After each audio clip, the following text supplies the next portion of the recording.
Dzisiejsza trzecia edycja konferencji Kromka chleba od serca była podsumowaniem dotychczasowych efektów programu operacyjnego Pomoc Żywnościowa w podprogramach 14, 15, 16 i 17. Była też próbą refleksji o tym, jaki ten program powinien być w przyszłej perspektywie finansowej. Bank Żywności w Lublinie od wielu lat realizuje misję przeciwdziałania marnotrawieniu żywności i walki z ubóstwem. Każdego roku przeprowadza kilka zbiórek żywności. Każdego dnia ratuje żywność przed zmarnowaniem i przekazuje ją innym organizacjom charytatywnym. Ten program żywnościowy, który obecnie jest, POPŻ, uważam, że on już jest taki z działaniami towarzyszącymi. Już nie ma problemów na to, żeby zaprosić ludzi na warsztaty kulinarne, ekonomiczne czy na jakieś społeczne akcje, bo ludzie wiedzą, że coś za coś. Na pewno widać to, kiedy odbierali kiedyś program żywnościowy, a kiedy odbierają dzisiaj. Oni wiedzą, że ten program, ta żywność nie jest całkowicie za darmo. Trzeba dać coś z siebie.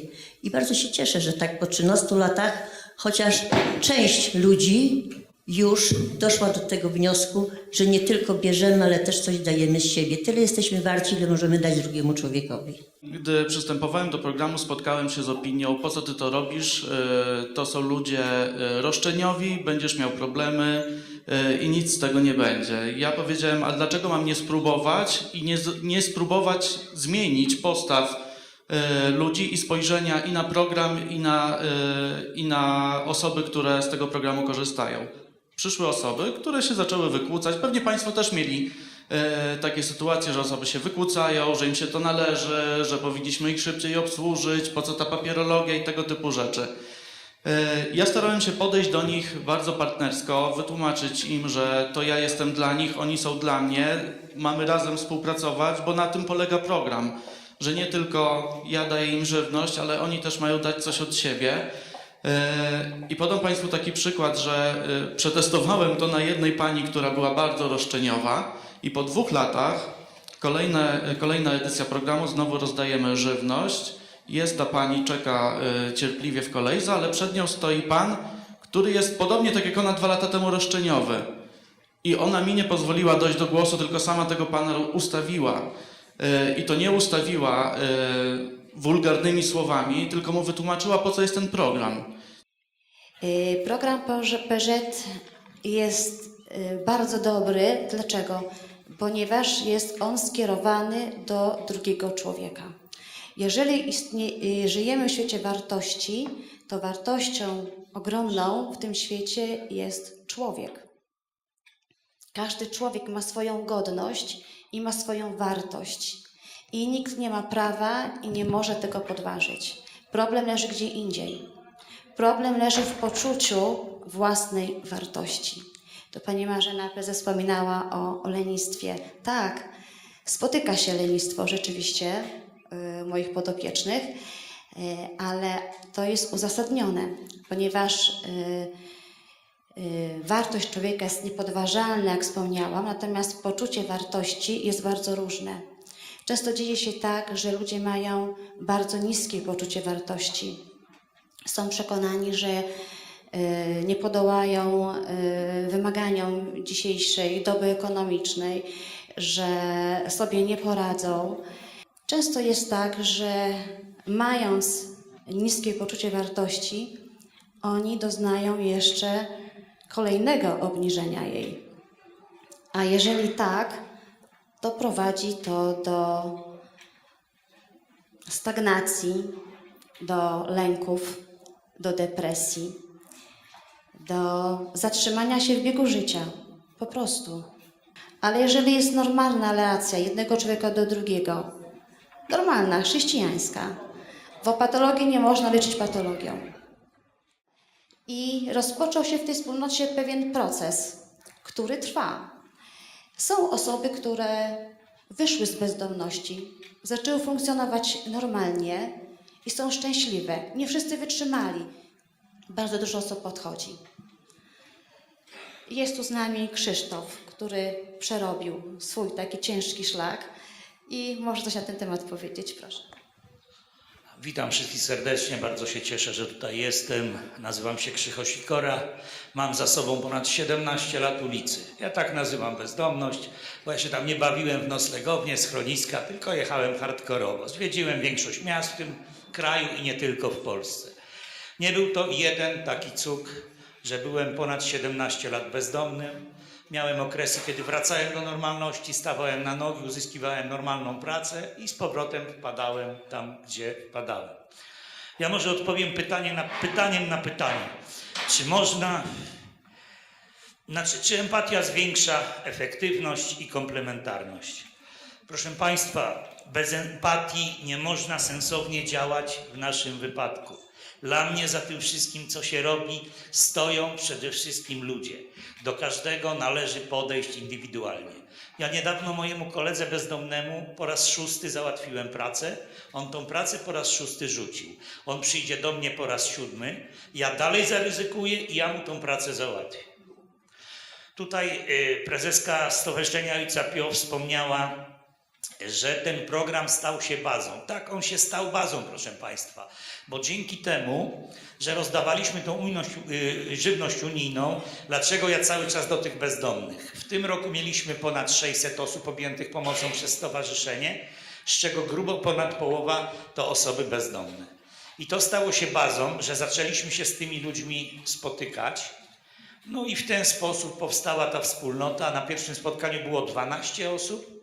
W ostatni piątek było osób ponad 100. 107 osób dokładnie. Także tak to wygląda.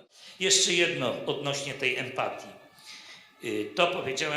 Jeszcze jedno odnośnie tej empatii. Proszę Państwa, to, że ja jestem tutaj dzisiaj z Państwem, chociaż rok temu też byłem na tej konferencji, wręczyłem Pani Marzenie podziękowanie w imieniu wspólnoty, jest namacalnym dowodem tego, nie chcę tu cukrować, że Pani Marzena wykazała się empatią, bo to właśnie Pani Marzena zaufała mi, fizycznie podała mi rękę i w tamtym roku ja przestałem najpierw nocować w noclegowni, później wynająłem sobie pokój.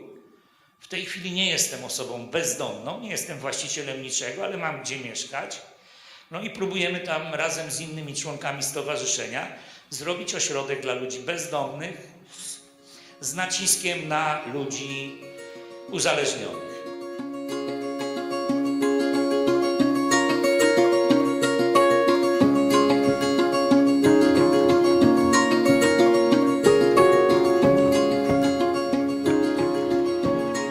Warto mieć trochę odwagi, żeby najpierw współpracować z organizacjami społecznymi, organizacjami pozarządowymi, a potem móc powierzać im dzisiaj te zadanie, bo takie prawo jest, że organizacjom społecznym można powierzać szereg zadań w trybie porozumienia, jeżeli oczywiście strony gwarantują ich wykonanie. Po prostu tego się nie bać, ale tu jak zawsze jest potrzebna wola dwóch stron. My chcemy współpracy, bo dobry efekt to jest partnerstwo na wielu poziomach. Nie ma powodu rywalizować ze sobą, jest powód sobie pomagać i się uzupełniać. Ale do tego musimy cieszyć się zaufaniem samorządów, żeby one mogły nam powierzyć te wiązki usług społecznych. My się musimy o to dopominać, my musimy jednym głosem mówić, musimy wiedzieć, czego my chcemy. Jako Bank Żywności w Lublinie planujemy nową odsłonę i mamy ciekawe plany w nowej perspektywie finansowej po 2020 roku. Chcemy animować pracę z osobami i rodzinami, które tego potrzebują, rozmawiać i w razie czego kierować do specjalistów. Naszym marzeniem jest stworzenie Centrum Solidarności Społecznej. Naszą inspiracją jest francuska organizacja Secours Populaire, która udziela wszechstronnej pomocy osobom i rodzinom.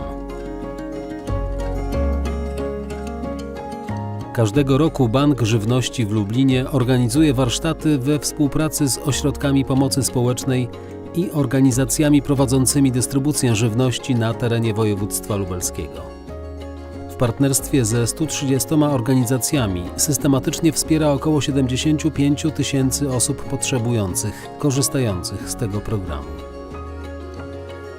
Dotychczas odbyły się 933 warsztaty kulinarne, dietetyczne, niemarnowania żywności, a także racjonalnego zarządzania domowym budżetem.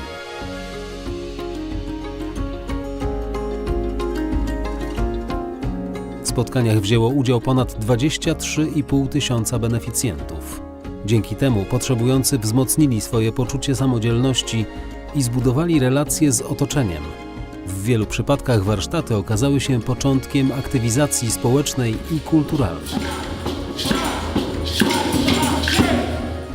Program operacyjny Pomoc żywnościowa 2014-2020 ma decydujący wpływ na zmniejszanie obszarów niedożywienia mieszkańców województwa lubelskiego. Wsparcie żywnościowe nadal będzie bardzo ważne, ponieważ pomaga w nawiązaniu pierwszego kontaktu i rozpoczyna ścieżkę aktywizacji osoby potrzebującej, zagrożonej wykluczeniem.